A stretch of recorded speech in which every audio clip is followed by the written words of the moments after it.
editors and reviewers are looking for perspective from a highly cited researcher. Before we proceed, the organizer would like to remind everyone to please mute your mobile phone, and we seek your attention to stay until the end of the session. Also, please be noted that QR code for the attendance will be shared after the session. Greetings to Professor Technologist Dr. Fazil Muhammad Akhir, Director of INOS, UMT, Associate Professor Dr. Effie Helmi Arifin, Deputy Director of INOS, UMT, our visiting Professor, Professor Dr. Biswajeet Pradhan from University of Technology, Sydney, Australia, Professor Geo-spatialist Technologist Dr. Thank you very much. You all can hear me, right? Do I need the mic? Because if I use the mic, I'll be just stationary in one place. I don't have a mobile mic. So I don't think I need a mic. I think I'm loud enough. Okay. Alright, Salamat Pagi and very good morning. Thank you very much, first of all, to Prof. ID for having this association and for a long time and inviting me to UMT to be one of the, what's my position here? Visiting professor. Visiting professor. Visiting professor. And it's been a pleasure. So I arrived yesterday here. I'm going to be here for the whole week. So feel free that if you actually have any questions after my lectures, drop me an email. More than happy actually to answer. So today I have been asked actually to give a talk, something on the publications, right? It's very important. Writing papers is very important for all of us, regardless of whatever stage of the career you are in, right?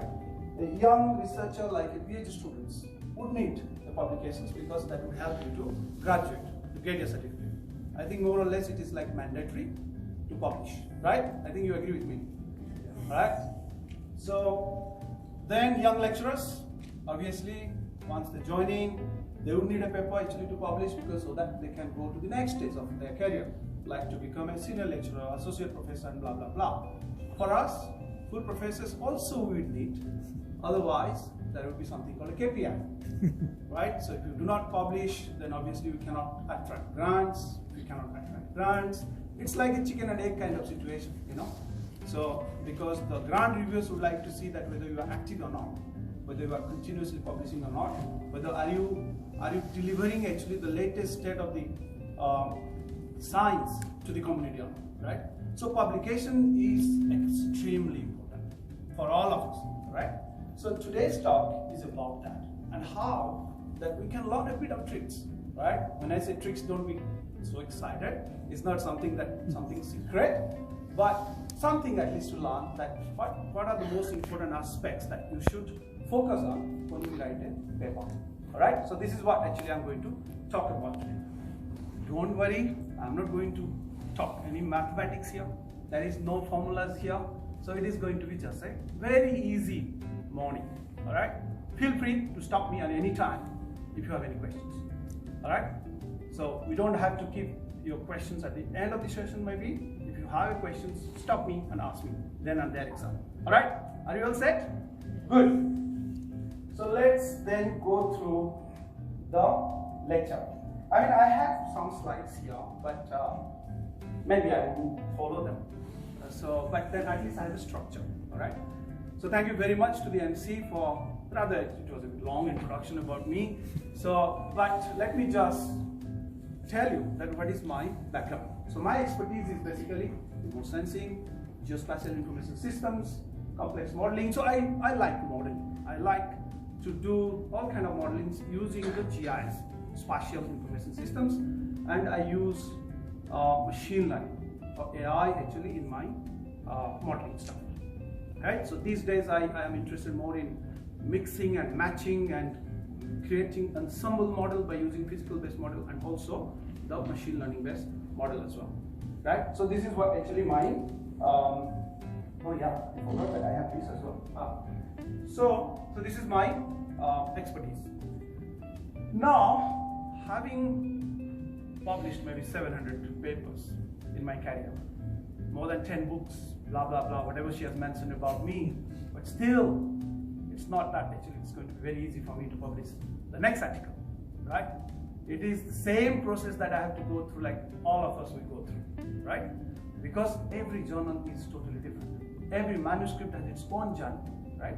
So therefore, the experience obviously helps us to know that how to draft, what are the things that we should pitch in a paper so that it can pass through that editorial process, right?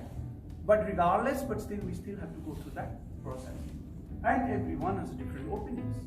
Like if you are writing a manuscript, if I'm reading your article, my opinion would be different, maybe from Prof. ID's opinion, right? So therefore, you've got to actually prepare yourself accordingly, right? So in those lines, I'll talk certain things that I feel those are extremely important when we write a manuscript, all right? So today's talk outline would be this, but also Q3, Q4, because look, this ranking of the journals is like a stock market. You know stock market, right? Every day it just fluctuates, right? So some people say that, okay, let's look at the impact factor of the journal. But again, it's like a stock market, because every year, around June or July, the WoS Science actually releases its report, giving actually the ranking of the journal along with the impact factor.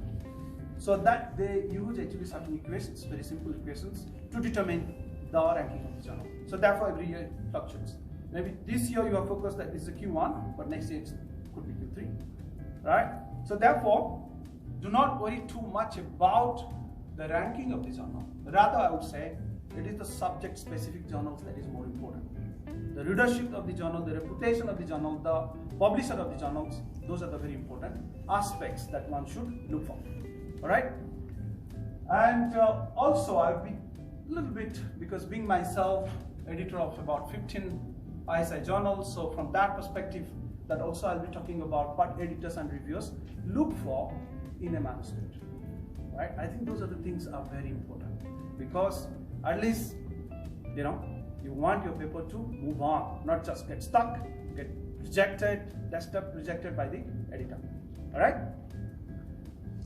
So, citations, I have put something here, citations. How many of you know that actually citations? She mentioned just now about me, I've got what, 50,000 citations in Google Scholar and blah, blah, blah.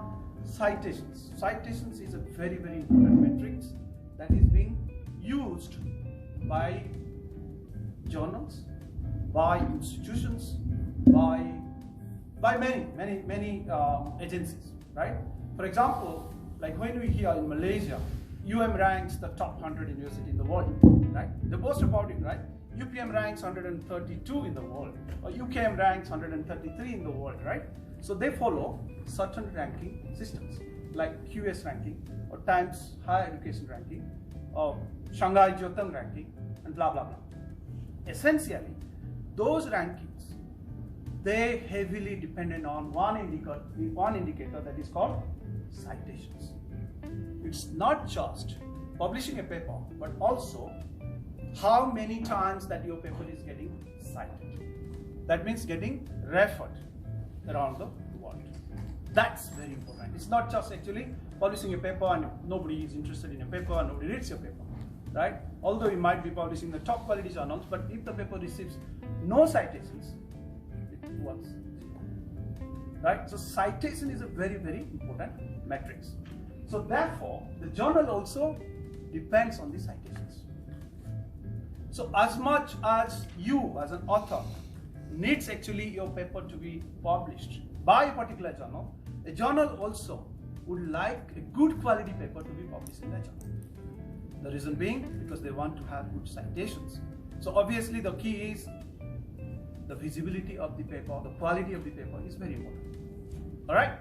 So these also, the citations also determine the impact factor of the journal. Okay? So how do they calculate? They just actually take a very simple ratio. The number of papers, okay, that has been cited, okay, in the last 2 years from a particular journal, right, by other journals. Those who are indexed in WoS Science. So that means the minimum criteria has to be, it has to be indexed in WoS Science, right? And let's say we talk about remote sensing. That's a journal called remote sensing. So the number of papers that has been cited in the last 2 years, right, from that particular journal by other journals divided by the number of papers published by remote sensing. So it's just a simple equation. Okay, so therefore the number of citations goes off, obviously the impact factor goes up. The impact factor goes up, the quartile goes up. Are you getting me? So citation is extremely important. That's why I put actually this particular slide. Okay, so that determines the ranking of the journals. And it's not just the journal, it is UNTs, all the universities across the world, authors, institutions, all of them they target actually to have that citation so that the journal they want to publish in a high impact factor journals. Alright?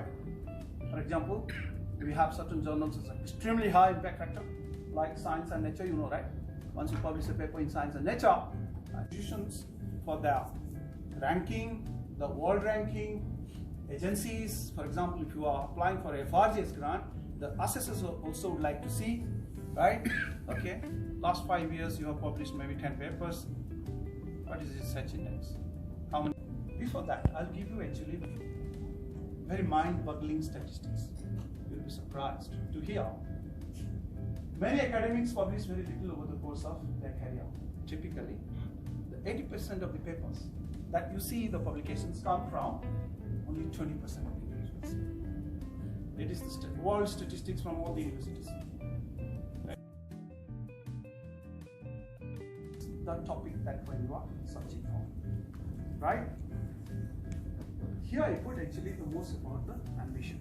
Ambition is what? When you want to, let's say, look for a research problem. And you know research problem? Research problem? No? How many of you are doing PhD? And the rest? Already finished PhD? Or masters? Okay, the masters also you got to do the thesis one. Mini thesis? Right? Don't do? Okay, so research problem is finding some cutting edge gap in the research so that you could contribute to the to take the research to the next level. Right? So when you are doing that, most importantly, it's better actually to aim very high, but be realistic. Right? But most important thing is, what you should not do is, do not patch a small hole left by reading researchers. Something you read, you see that, oh, there is a small gap here, I pick it up and I try to actually do, and you publish something, you do not expect that anyone is going to write your paper, read your paper. Right? People read papers that is cutting edge, that is something new, that is a new dimension that you are defining in a particular field and so on. Okay? And the fundamental of this, when you define your problem statement, this is where the job needs to be done. The foundation needs to be well rested. Alright? So that is the most important thing. And for that, find a more fundamental problem. Just don't look at the application point of view. For example, now, if someone is just using a bit of computer, they say, oh, I'm using an AI, artificial intelligence and blah, blah, blah. Not really. Right? UTS ranks #1 in the world in AI, in machine learning. Right? It's a public university. We have 47,000 students. It's a big university. Okay. So nowadays I see that whoever uses a little bit of programming, so I'm working on AI. And they just use a new algorithm and they say that, okay, I'm doing something cutting edge. No, that's not the case. You're just applying something. Right? So finding the fundamental problem is the most important aspects of your research. So aim high, but again you have to also accept low. This is also important.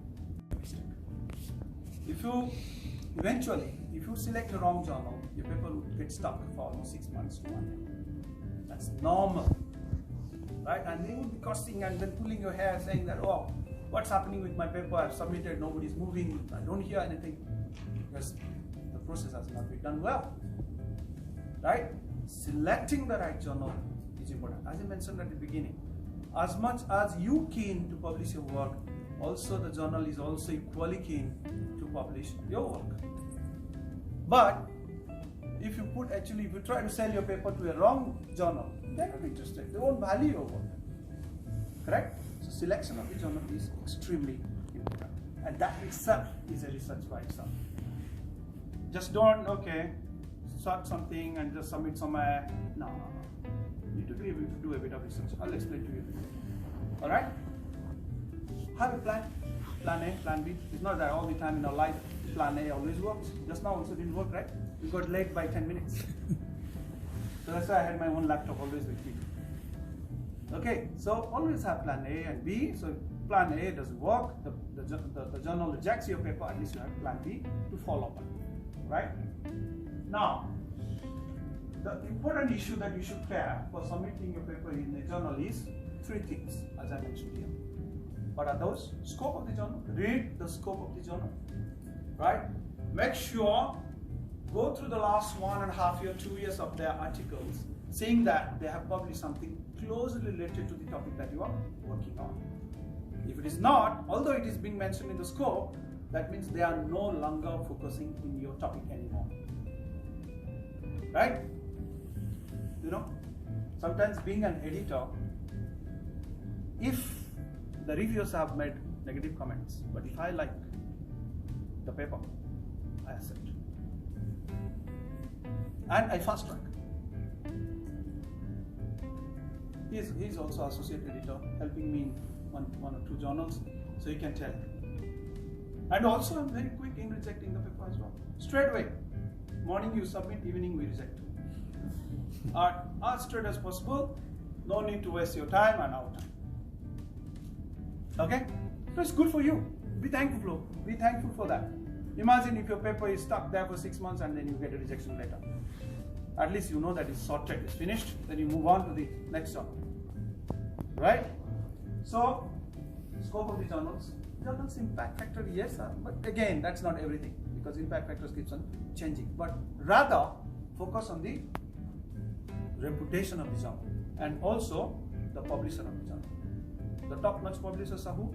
Elsevier. Elsevier owns actually the Scopus. It's a multi-billion-dollar business. Okay, then you have Springer, then you have Wiley, then you have Charles Francis, and blah blah blah blah blah.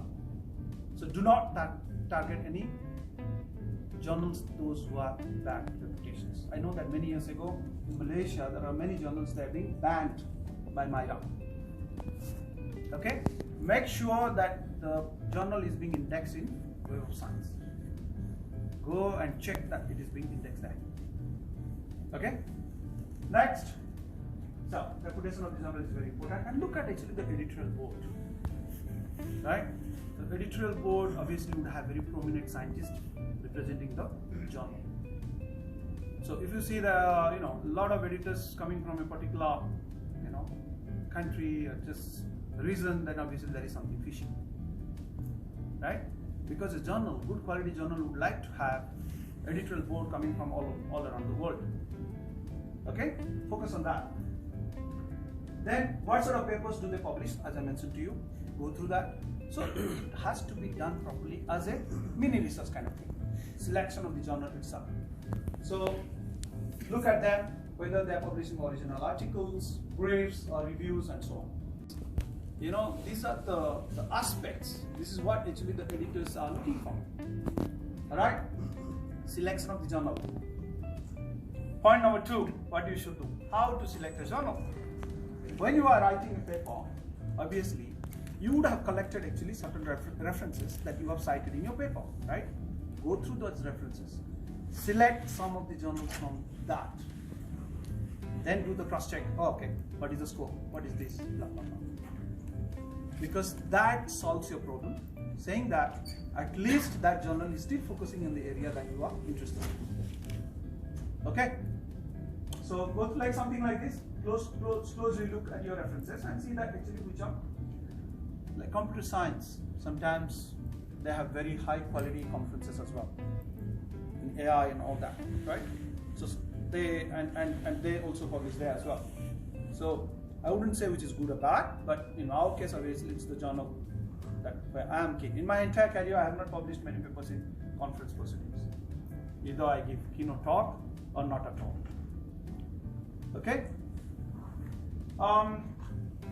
So what gets you accepted? the former editor-in-chief, Professor Nigel Cook, very nicely he has put this thing called acceptance. Right? You wait for the Sukajita letter, right? Correct? Hereby, the authors hereby would like to inform you that your paper has been finally accepted for publication in our journal. Wow! Very nice. Correct? So what is that acceptance? That he has put it very nicely. See, acceptance. A, attention to details. Check. C, check and double check your work. C, consider the reviews carefully. That also many of the 60% of the authors they don't. They put a checklist, done. What is done? Comment number 1, done. No. Got to properly actually script then and there in the response time. I reject a lot of paper based on that because that means you are not careful. It's not a lottery, you know. That actually, you know, and the journal doesn't owe anything to you that your paper has to be published. No, the journal is under tremendous pressure because we receive thousands of manuscripts every year. We can't cope. So obviously we look for the loopholes where we want to reject. And if you help yourself in rejecting a paper, what can I say? From your end, it has to be always on the toe, right? Done properly. So this is what it refers to be. Consider the reviews, check and double check, right? English must be as good as possible. Yeah, because you are publishing in English journals, right? You can't say, okay, we have learned in WoS Malaysia or maybe in Persian and so on. No, but got if it's not good enough, then send it actually for professional proofreading or whatever. All right? Mentioned critically evaluate your own work. Just because your work you have written, that doesn't mean that it's excellent. So you've got to critically evaluate, right? Flick your manuscript to your colleagues, to your co-authors. Make sure that at least they go through, they give their thoughts as well. Because sometimes when you are doing the things on your own, you may not be able to see the mistakes, right? So from other perspective, that does help. And ethical rules must be already. Before this deadline, you submit. There won't be any APC fees, and then after that, obviously, there will be 2,000 or 1,500 USD and so on. Well, now the question comes where to get the money. It's tough. It's tough for all of us. If you do not have grant, it becomes difficult. But again, in MDPI journals, in good quality MDPI journals, if you request them, if you have a manuscript, because MDPI journals focus on special issues mostly, right? If you request them that this is the manuscript, you don't have to reveal the whole paper. Title, then you write actually the abstract saying that I would like to submit to your special issue, but we do not have adequate fund. So, is there any grant can be given? I think 80% of the time they wouldn't provide to me. Because coming from Australia, they wouldn't provide to me, but they might provide to Malaysia. Also tough, I would say. Malaysia is not actually still in the more or less in the borderline. Okay, so they think that still is a rich country, right? So, unfortunately, open access is the way, and I personally like it because the visibility is good.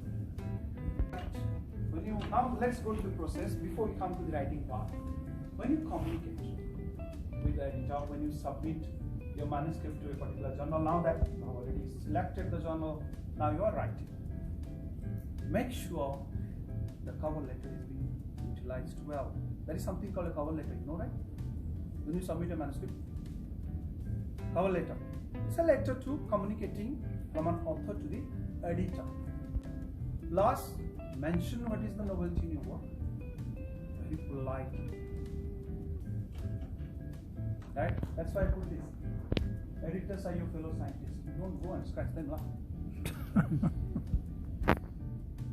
Okay?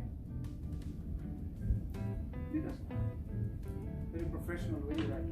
So be respectful in your communications. And there is a letter, but it's not mandatory. Except MDPI journals, I think it is mandatory. It's not mandatory, but it's a choice. given to you. Make use of it. Okay? Now let's look at who moved your manuscript. I think you know about this process, right? This is from an editor perspective I'm talking, right? So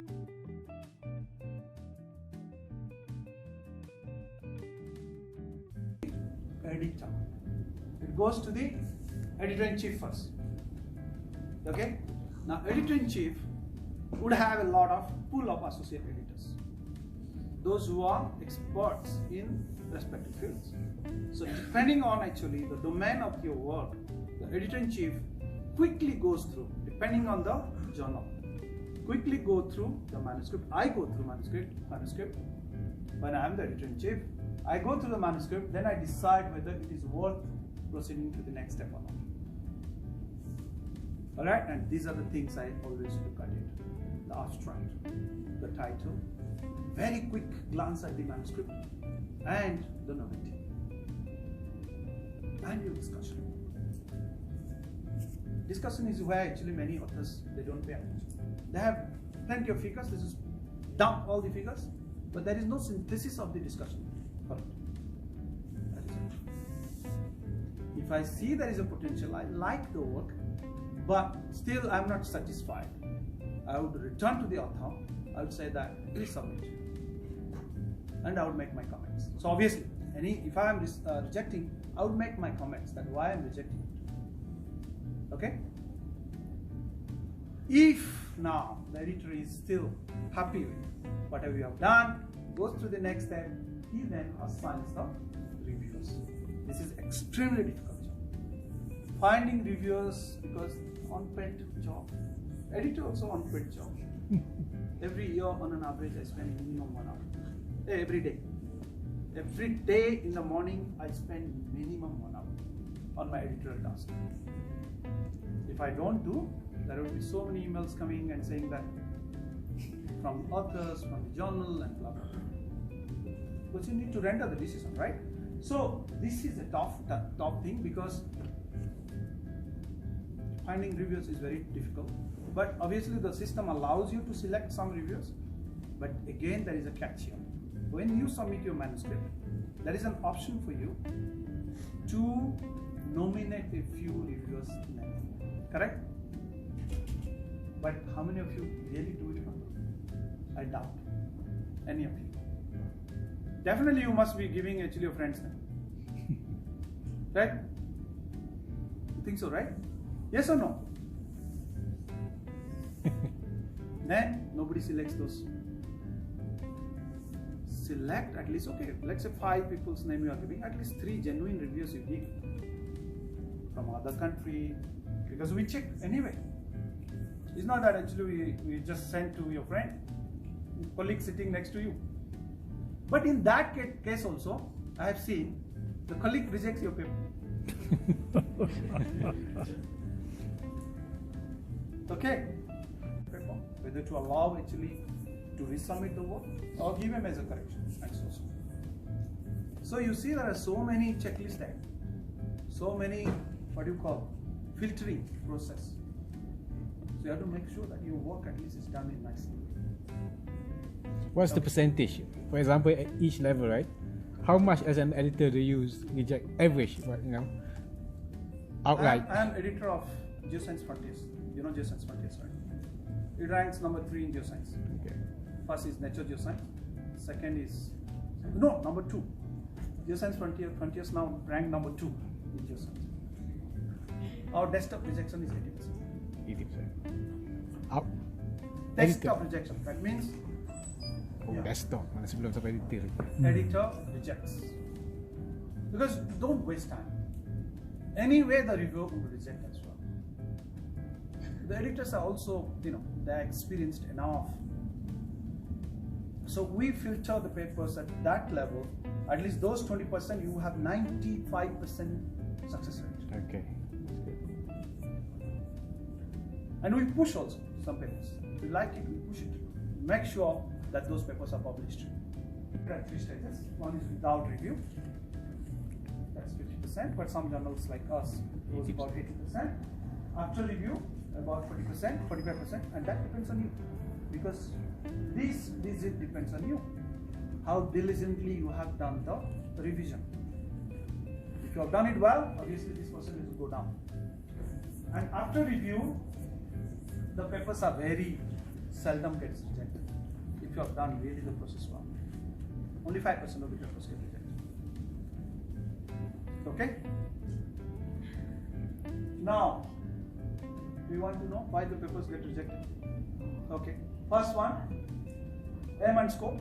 As I mentioned to you, if you have not done your research selecting the journal, obviously the paper will get rejected. The editor would write to say, no, it is beyond the scope of our journal. Why are you submitting to our journal? Right? Then, paper is a routine application. There is nothing new. It's just actually someone else is done, and you are just using some Malaysian data set or something like that, and you are trying to submit. Also, will reject. Paper presents an incremental advance, just a little bit incremental advance in the science, or very limited in the scope as well. So that's refer back to my first slide what I mentioned. The problem statement versus gap has to be well defined. And do not try to patch a small hole left by the leading scientist. Okay, especially young researchers. I mean, the whole sky is, there for you to fly. Why to limit?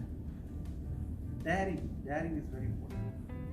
Fear is something that actually all of us, sometimes we write something also I have noticed. Oh, okay, maybe I'm not confident. No, you've got to come out from that shell. Okay? Next, part 2, why it gets rejected is preparation, failure to meet submission requirements. Like as I mentioned to you, manuscript not being prepared nicely, doesn't follow the requirement of the journal, and so incomplete coverage of literature, right? If the editor is in the subject domain and he or she is reading, oh, okay, my paper also not being cited, and just published about a month ago. These people have not actually read my paper. Reject. Okay, make sure at least you last 5 years of work, at least you synthesize them.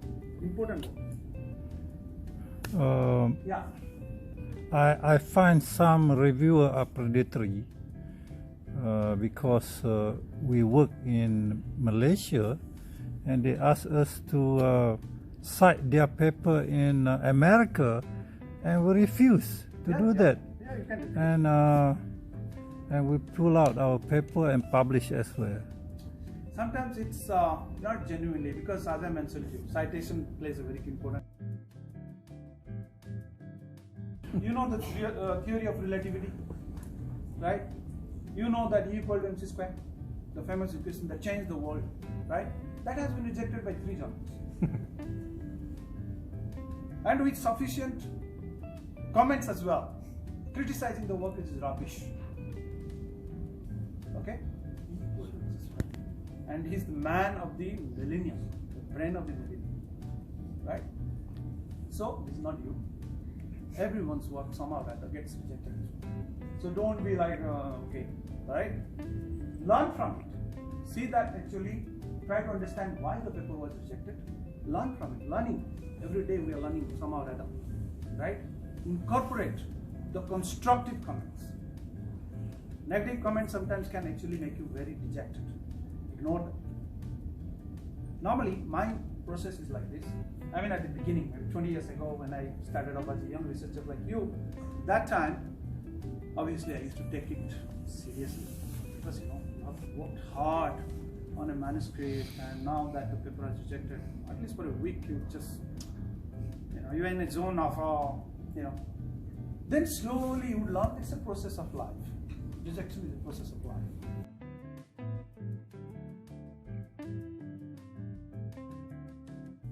It worked for me long time ago. So note that you have received the benefit of the editors and reviewers' time. Look, it's a free job that has been done by the reviewers and editor. They have gone through your work and they have now provided some critical comments with an aim to improve your work. Take those comments also positively. Try to incorporate and revise your manuscript. Okay? Reevaluate your work and decide whether it is appropriate to submit the paper elsewhere. journals, Plan B journals that I mentioned to you. Don't do this. Paper gets rejected in the morning, afternoon, after lunch, go and submit to another journal.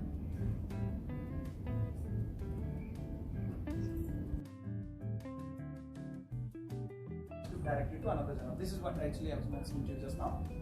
Okay? Because it's not worth it. The paper would ultimately be rejected 100%. Okay? So don't do that. So what is the publishing strategy? Submit to the right journal. This is like summarizing. Okay? Submitting to the right journal, do a bit of research, selecting the journal, submit to one journal only. Some say, oh, maybe it's taking 6 months. Maybe I submit here and submit here. This one, whoever comes first, then you are dead. Because when you are submitting the manuscript, you are undertaking the oath saying the manuscript has not been submitted elsewhere in any form.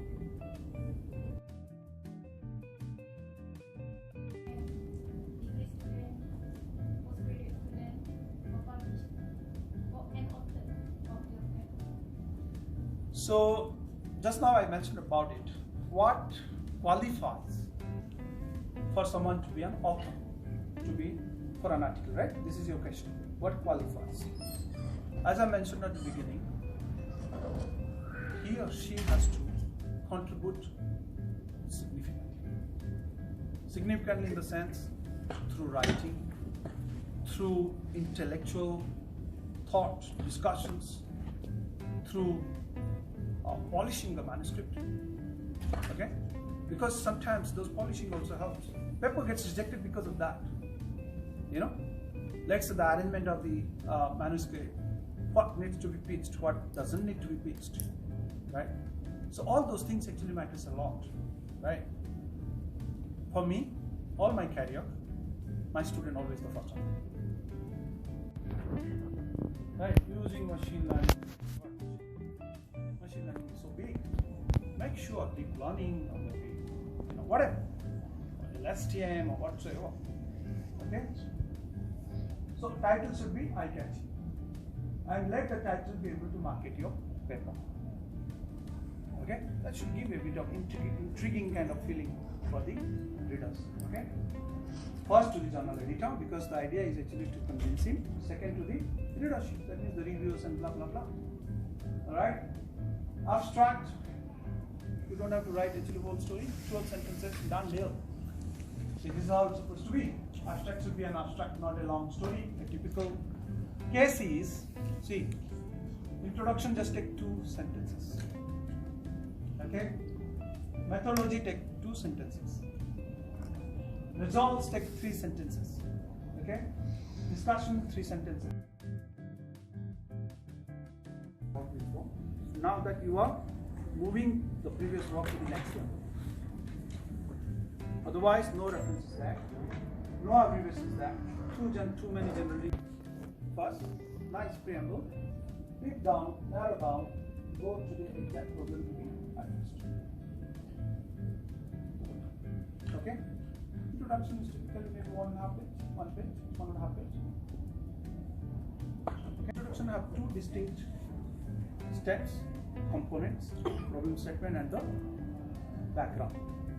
Okay, first background, problem statement, this is can. And then at the end of the introduction, as I mentioned to you, it has to be, the novelty has to be reflected.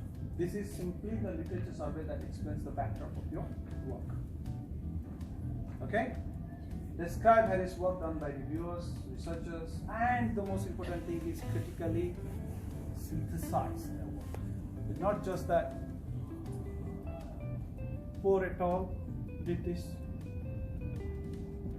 Muslim et al. Did this, Pradhan et al. Explaining point of what are exactly the present drawback that lead to this type. Why that? Why? What is the main motivation behind of this work? You will get from there. You better not give references in the problem setup. It doesn't look good, right?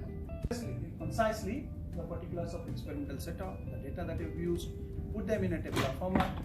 Okay, explain them, how the data has been captured, when it has been captured, under what conditions they have been captured, and blah blah blah. Give as much detail as possible. Don't keep any doubt in reviewer's mind. If you're using any online data, then make sure when the data was being accessed and so on. Alright? In some research, calibration of equipment is also critically needed as well. Explain that. That is not experimental data. Then it is advisable to separate results and discussions. This is what you are referring to, right?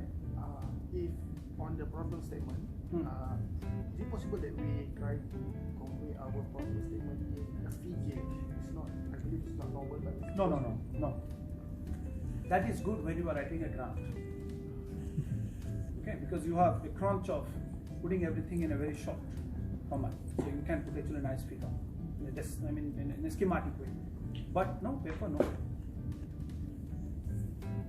Okay? Right, in words. Okay. Okay, this I have already discussed. I don't have to go through.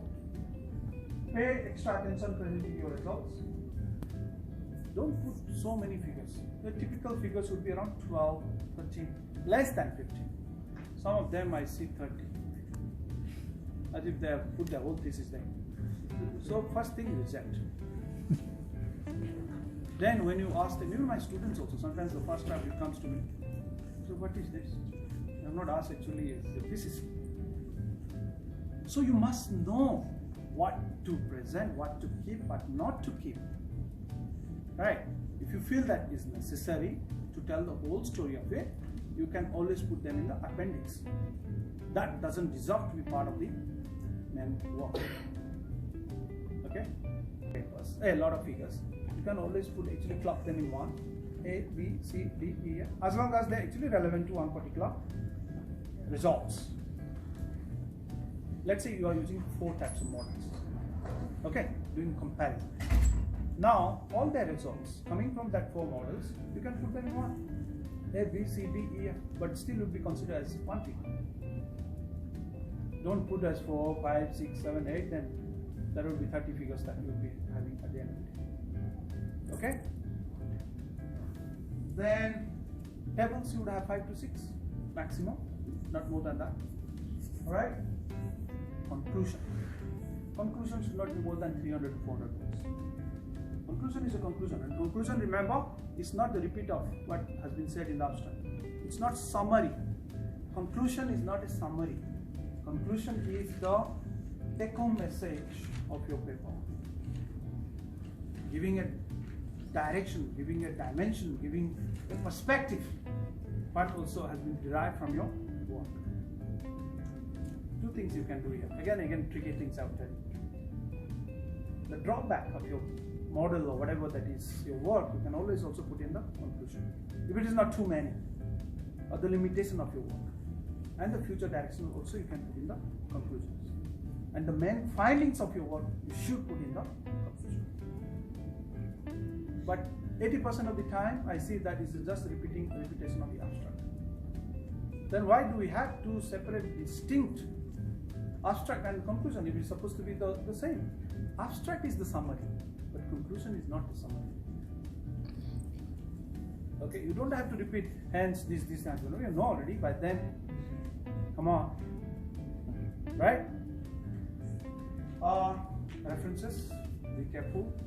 Make sure if you are using Manly or whatever you're using, check.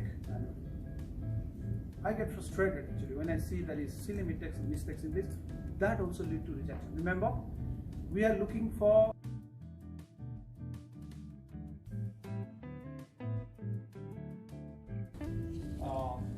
talking, good, bad, those kind of language. There is no place in the scientific literature.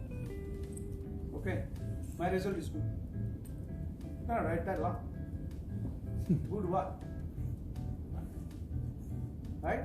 So that has to be context. Nicely given. Bad is what? Bad writing, I will tell you. In recent years, there is an increment in the number of reports on child maltreatment. For example,